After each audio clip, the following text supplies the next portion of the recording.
You know, I was going to make this long 20 to 30 minute video on why you should play Final Fantasy XIV.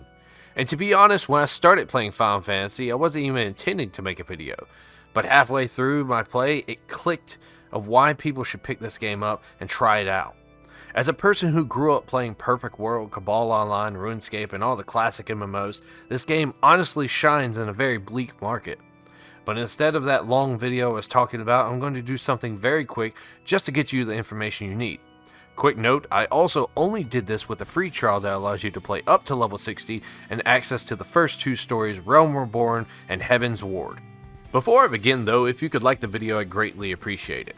And if you enjoy my content, consider subscribing. I'm trying to reach 1,000 by the end of the year.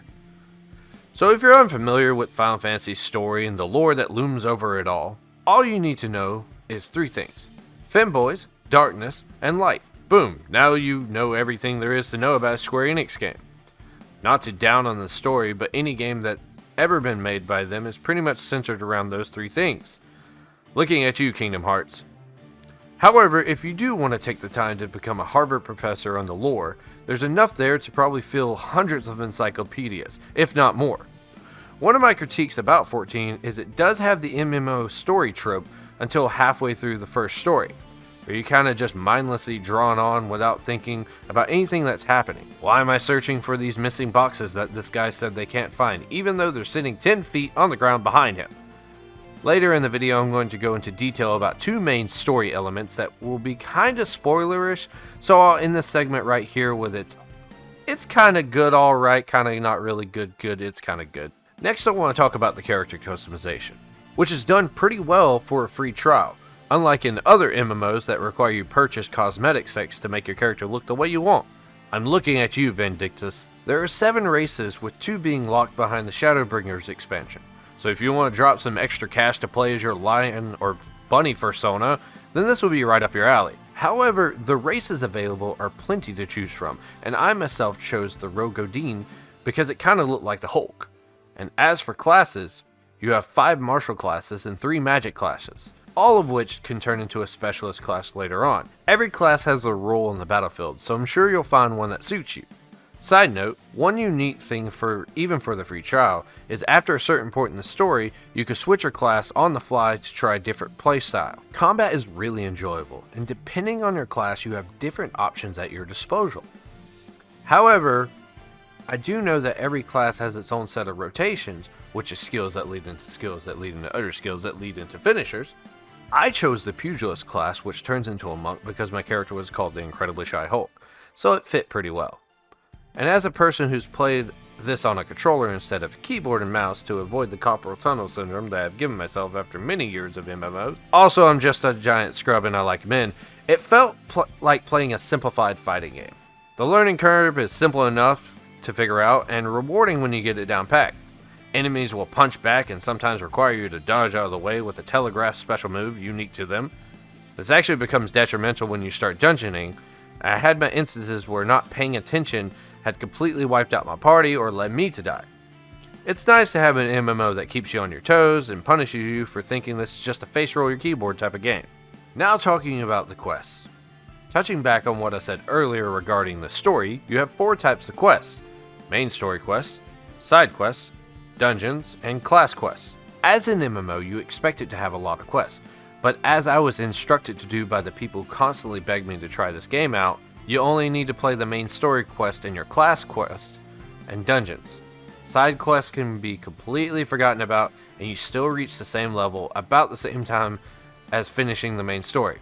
So if you're just trying to speedrun to the in-game content, you could do this, but don't do like me until level 50, and at level 30 make sure you get your fucking chocobo mount to run faster. Now before going into major spoiler-esque main story stuff, let's talk about dungeoning. Dungeoning is the bread and butter of Final Fantasy XIV.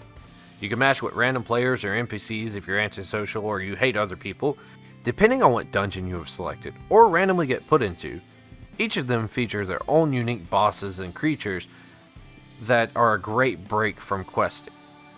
You can keep them in queue in the background while you do other things. Dungeons eventually become raids with larger parties and bigger bosses with better mechanics, so if you enjoy this type of content, you'll be right at home. As for the class quest, it's actually an enjoyable experience that taught your character about how to become the best person they want to be. As a monk, I was trained by a drunk and I met rip-off Bruce Lee.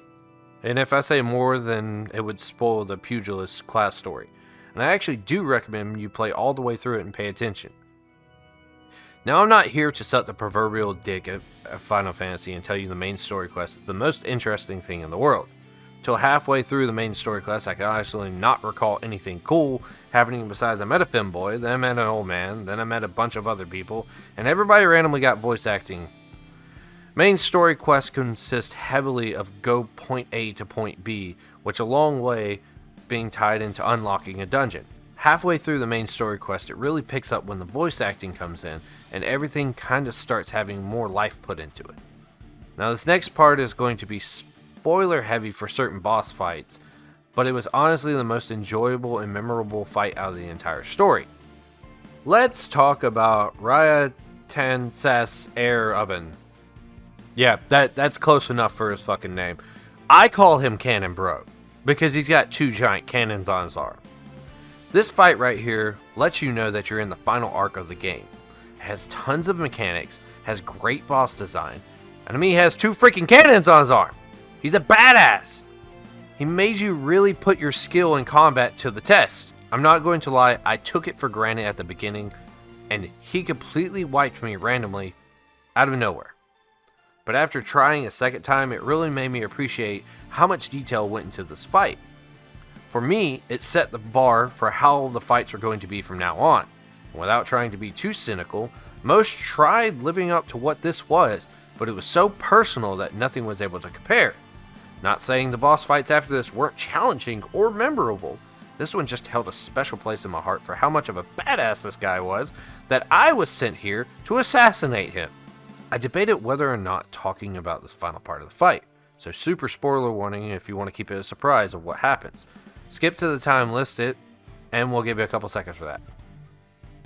Alright, if you're still here, Cannon Bro has so much fucking honor, and is willing to put it all on the line, that he says, fuck this, let's get back up, I'm going into overload mode, 1v1, no movement, winner take all. The magnitude of this fight right here made me switch from you have my interest, sir, to you have my full attention now.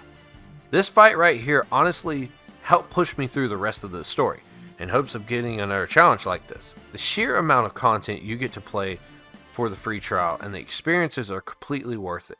Even if it's a once through, you'll still find some enjoyment out of something. And that's not even me going into all of the hunting logs, fishing logs, discovery log quests, or the crafting system that you have available. Or if you watch the Spiffing Brits video about creating stock trading to get rich. In summation, Final Fantasy XIV is a game you need to try out. At least do what I did and tell your friends you're going to try it out. And once you hit level 60, uninstall it just like I did. If you guys enjoyed this video, as I said earlier, leave a like. If you enjoy my content, subscribe. I'm trying to hit that milestone. And just throwing this out there, if you guys enjoy D&D and want to get into D&D, I host a drop-in session where you don't have to bring anything but yourself and a personality, because I have character sheets, I have a story, usually pulled out of my ass 30 minutes beforehand. So, I want to thank you all for watching this video one more time. Have a nice day, and I have a small cock.